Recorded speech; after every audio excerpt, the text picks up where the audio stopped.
Hello বন্ধুরা, আমি শেখর নীল। আপনারা সকলেই জানেন আল্লু অর্জুন এবং অ্যাটলির মধ্যে কোলাবোরেশন হওয়ার কথা তো ছিল, এবং সেটা যে অফিসিয়াল অ্যানাউন্সমেন্টটা আজকে আল্লু অর্জুনের জন্মদিন উপলক্ষে আসবে সেটাও আমি আপনার সঙ্গে আপডেট শেয়ার করেছিলাম।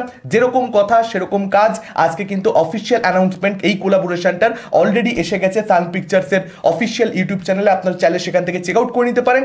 তো সবার আগে যেটা বলতে হয়, আল্লু অর্জুনের আজকে জন্মদিন, তো হ্যাপি বার্থডে আল্লু অর্জুন। যেভাবে সে এত এত বছর ধরে এন্টারটেন করেছে আমাদেরকে, আশা করবো সেভাবেই সে আগামী দিনে এন্টারটেন করতে থাকবে। কারণ কারণ আল্লু অর্জুনের মতন এন্টারটেনার আমাদের দেশে সিরিয়াসলি বলছি খুব কম রয়েছে। আল্লু অর্জুনের ভাই এন্টারটেনমেন্ট অন্য লেভেলের। আল্লু অর্জুন যা পারে সেটা সকলে সত্যি বলতে পারে না। অনেক বড় বড় মাস হিরো আছে এবং তারা নিজেদের জায়গাতে ভালো কাজ করে, কিন্তু আল্লু অর্জুন ভাই, আল্লু অর্জুন অন্য লেভেলের। একটা খুব সাধারণ স্ক্রিপ্টকে আল্লু অর্জুন তার পারফরমেন্স দিয়ে এন্টারটেনিং করে দেয়। অনেক অনেক এরকম ছবি রয়েছে আল্লু অর্জুনের, যেগুলো আমি দেখি আর ভাবি যদি আল্লু অর্জুন না থাকতো তাহলে এই ছবিটার কি হতো। এই ছবিটা খুব খারাপ ছবি হতো, কিন্তু পাবলিক সেগুলো টেলিভিশনে দিলে 14 বার দেখে just because of Allu Arjun. Allu Arjun এবং অ্যাটলির এই ছবিটাকে নিয়ে আমার মনের মধ্যে একটু সংশয় তৈরি হয়েছিল যবে থেকে আপডেট পেয়েছিলাম যে অ্যাটলির এই ছবিতে আল্লু অর্জুনকে ডবল রোলে দেখতে পাওয়া যাবে। অর্থাৎ যে ফর্মুলাটা অ্যাটলি এত এত বছর ধরে বিভিন্ন ছবিতে তারা অ্যাপ্লাই করেছে, একই হিরোকে ডবল রোলে, ট্রিপল রোলে, বাবা ছেলে নাতি ভাইপো, সেই জিনিসটা হয়তো আমরা আরো একবার দেখতে পেতে চলেছি। তো আমার ভালো লাগছিল না ব্যাপারটা, যে কেন অ্যাটলি এটা করছে। আল্লু অর্জুনের কেরিয়ারে এরকম একটা ফেজের মধ্যে দিয়ে যাচ্ছে, সেই সময় তার সঙ্গে কোলাবোরেশন মানে ডিরেক্টর যদি বুদ্ধিমান হয় সে ডিফারেন্ট কিছু ট্রাই করবে, সে নতুন কিছু করবার চেষ্টা করবে, ফ্রেশ কিছু অডিয়েন্সকে উপহার দেওয়ার চেষ্টা করবে। কারণ বক্স অফিসটা অটোমেটিক্যালি আল্লু অর্জুনের মতন একজন সুপারস্টারকে নিয়ে এনশিওর করা হয়ে যাচ্ছে।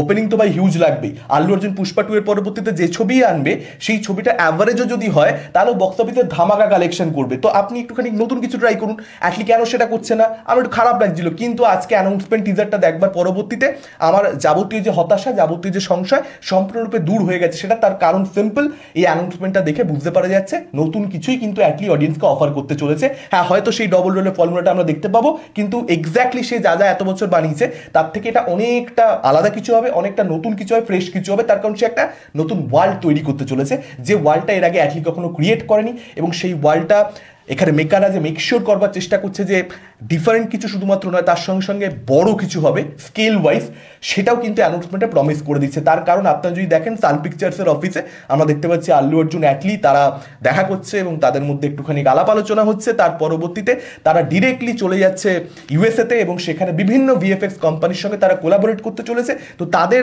অফিসে যাচ্ছে, সেখানে তাদের মধ্যে কথাবার্তা হচ্ছে, স্ক্রিপ্ট শোনানো হয়েছে। স্ক্রিপ্ট শুনে তাদের কীরকম লেগেছে ভিএফএক্স কোম্পানির হেডদের, তারা সেগুলো রিয়াকশন দিচ্ছে।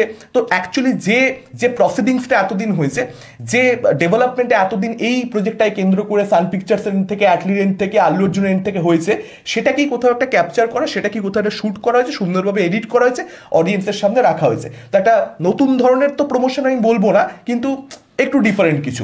আমরা হয়তো দেখতে পেতাম যে এই ছবিটা যে অ্যানাউন্সমেন্টটা সেটা অনেকটা পরে হয়ে যাচ্ছে। তার কারণ এই ছবিটা দেখেই বোঝা যাচ্ছে যে মানে অনেক দিন এটার প্রি প্রোডাকশনে টাইম লাগবে। সেই টাইমটা হওয়ার পরবর্তীতে শ্যুটের কাজ শুরু হবে, শ্যুট কিছুটা হওয়ার পরে অ্যানাউন্সমেন্ট আসবে, লেট হয়ে যেত। তো মেকাররা কী করলো, যেটুকু অ্যাকচুয়ালি হয়েছে ফর রিয়েল তাদের ডেভেলপমেন্ট, সেটুকুই তারা শ্যুট করলো এবং ক্যাপচার করে সুন্দরভাবে একটা ভালো মাসি ব্যাকগ্রাউন্ড মিউজিক লাগিয়ে তারা ছেড়ে দিল। এবং সেটা হাইপ বিল্ড করবে, সেটা অ্যান্টিসিপেশন তৈরি করবে এই ছবিটাকে কেন্দ্র করে। এই অ্যানাউন্সমেন্ট টিজারে যে ধরনের আমরা দৃশ্য দেখতে পাচ্ছি, মানে যেরকম ভিএফএক্স কোম্পানিগুলোর কাজ, সেগুলোকেই বেসিক্যালি ক্যাপচার করা হচ্ছে। যে সমস্ত ওদের ক্রিয়েচার্স অলরেডি ডিজাইন করা রয়েছে, তৈরি করা রয়েছে, সেগুলোকেই দেখাচ্ছে। কিন্তু সেটার মাধ্যমে বুঝিয়ে দিচ্ছে যে এই ছবিটার মধ্যেও কিন্তু আমরা ওই ক্রিয়েচার ভিত্তিক একটা গল্প যেটা হতে চলেছে, এবং সেখানে শুধুমাত্র যে হিউম্যানসরা বিলং করবে না সেই ওয়ার্ল্ডে, সেখানে ক্রিয়েচাররাও বিলং করবে। কাইন্ড অফ আপনি বলতে পারেন যে এটা ইন্ডিয়ার আভাতার বা অ্যাটলির আভাতার, একটা সেরকম কিছুরই অ্যাটেম্পট পরিষ্কার বুঝতে পারা যাচ্ছে এই ভিডিওটা দেখে। আল্লু অর্জুনকে শেষ ভাগে আমরা বুঝতে পারছি তার বডি স্ক্যানিং করা হচ্ছে, এবং সেখানে যেরকমভাবে আল্লু অর্জুনকে আমরা দেখতে পাচ্ছি, যেভাবে সে হাঁটছে, সে হাঁটাতে কিন্তু মানুষের হাঁটা নয়, সেটা কিন্তু পরিষ্কার বুঝতে পারা যাচ্ছে একটা একটা অন্যরকম প্রাণীর হাঁটা। যে প্রাণীটা সম্পর্কে এখন আমরা কিছু জানি না, ছবিটা দেখলেই আমরা বুঝতে পারবো। কারণ ভিএফএক্স কোম্পানি যারা লোকজন রয়েছে তারা যে সমস্ত রিয়াকশন দিচ্ছে, দেখুন সেটা সেটা দেখে মনে হচ্ছে ভাই এটা দারুণ কিছু হবে, বিভৎস কোনো স্ক্রিপ্ট হবে। কিন্তু যারা কোলাবোরেট করছে যাদের সঙ্গে, তাদের ব্যাপারে ভালো ভালোই কথা বলবে, এটা খুব অবভিয়াস একটা ব্যাপার, সেটাকে আমি খুব বেশি গুরুত্ব দিচ্ছি না। কিন্তু যে সমস্ত দৃশ্য আমরা শেষ ভাগে আল্লু অর্জুনকে যেভাবে আমরা চেঁচাতে দেখছি, সব কিছু মিলিয়ে মনে তো হচ্ছে যে খুব খুব বড় কিছু আসতে চলেছে। এটা জাস্ট একটা মাস ছবি হবে না, তার থেকে এখানে বড় কিছু অ্যাটলি এম করছে, এমন কিছু যেটার মাধ্যমে সে নিউ বার সেট করতে চলেছে। মানে টেকনোলজির দিক থেকে আপনি বলতে পারেন, স্কেলের দিক থেকে আপনি বলতে পারেন, এই ছবিটার বাজেট যে খুব বড় হবে সেটার ব্যাপারে অলরেডি আপডেট ছিল। তো এই ছবিটা দেখবার জন্য মানুষ মুখিয়ে থাকবেই আল্লু অর্জুনের ছবি, অ্যাটলির ছবি, এরকম কোলাবোরেশন, এবং সেটার যদি অ্যানাউন্সমেন্টে এরকম কিছু জিনিসপত্র দেখানো হয় যেটা আপনি অ্যাটলির থেকে বা আল্লু অর্জুনের থেকে এক্সপেক্ট করবেন না। আপনি এক্সপেক্ট করবেন একটা একটা মাস এন্টারটেনার হবে, খুব নতুন কিছু প্রচেষ্টা, মানে আপনি নিশ্চিত তাই মানে কিছু একটা সেফ রুটে হাঁটা যেতেই পারতো আর কি। অডিয়েন্স হিসেবে সেরকমটাই আমরা দেখতে পাই। ইয়াশ যেটা করছে কথার কথা একটা টক্সিক দিয়ে, সে ইন্টারন্যাশনাল অডিয়েন্সকে টার্গেট করছে, ইংলিশে আলাদা করে ডাব করছে, তার ইন্ডিয়ান সিনেমাকে বাইরে নিয়ে যাওয়ার একটা প্রচেষ্টা হয়েছে, পরিষ্কার বুঝতে পারা যাচ্ছে। যে কাজটা রাজামৌলি করছে সেম জিনিসটা কিন্তু এখানে কোথাও একটা অ্যাটলি করছে বা আল্লু অর্জুন করছে। তারা রিয়েলাইজ করছে যে আর ইন্ডিয়ান সিনেমা শুধুমাত্র ইন্ডিয়া নয়, তার বাইরে ব্যবসাটাকে নিয়ে যেতে হবে, ওভারসিজ থেকে হিউজ কালেকশন নিয়ে যেতে হবে। এবং এটা কোথাও একটা আজকে এটা হলিউড করতে পারছে, সেটা ইন্ডিয়ান সিনেমাকে করতে হলে এটারই তার বেবি স্টেপ, যেটা আজকে টক্সিকে ইয়াশ নিচ্ছে, যেটা আজকে এই ছবিটাতে আপনি অ্যাটলি 6 বলুন বা আল্লু অর্জুন 22 বলুন, সেই প্রজেক্টটাতে এরা দুজন নিচ্ছে, সান পিকচার্স নিচ্ছে। এগুলো দেখে ভালো লাগে যে যারা বড় কালেকশন পাচ্ছে, যে 1800 কোটি পুষ্পা 2 কালেকশন করতে পারছে, ওয়ার্ল্ড ওয়াইড গ্রস কালেকশন, সেটাতে লাভটা কি হতো যদি আবার একটা পুষ্পা 2 কাইন্ড অফ ছবি আসতো, বড় কিছু তার থেকে এগিয়ে তো নিয়ে যেতে হবে ইন্ডিয়ান সিনেমাকে। সেই কাজটা তারা করছে। এরা ব্যবসা করলে মনে হয় যে ভাই ঠিক আছে, ব্যবসাটা বৃথা নয়, মানে টাকাটা ভুল জায়গায় যাচ্ছে না, এটা কিছু না কিছু একটা সেটার ইউটিলাইজেশন করবে। এবং অ্যাটলি আমি এটাই এক্সপেক্ট করবো, তার যে একটা ফ্লুয়েন্ট স্টোরি টেলিং, একটা সিম্পলিস্টিক ওয়ে গল্প বলবার, সবাই দেখতে পারবে এরকম একটা ছবি বানানো, সেটা যেন সে মেনটেন করে। সে যেন একটা সম্পূর্ণ অন্য কিছু, এমন কিছু বানানো শুরু করে দেয় যেটা অ্যাটলির সিগনেচার নয়। মানে অ্যাটলি নিজেকে ভাঙুক, আমি সেটাও চাই।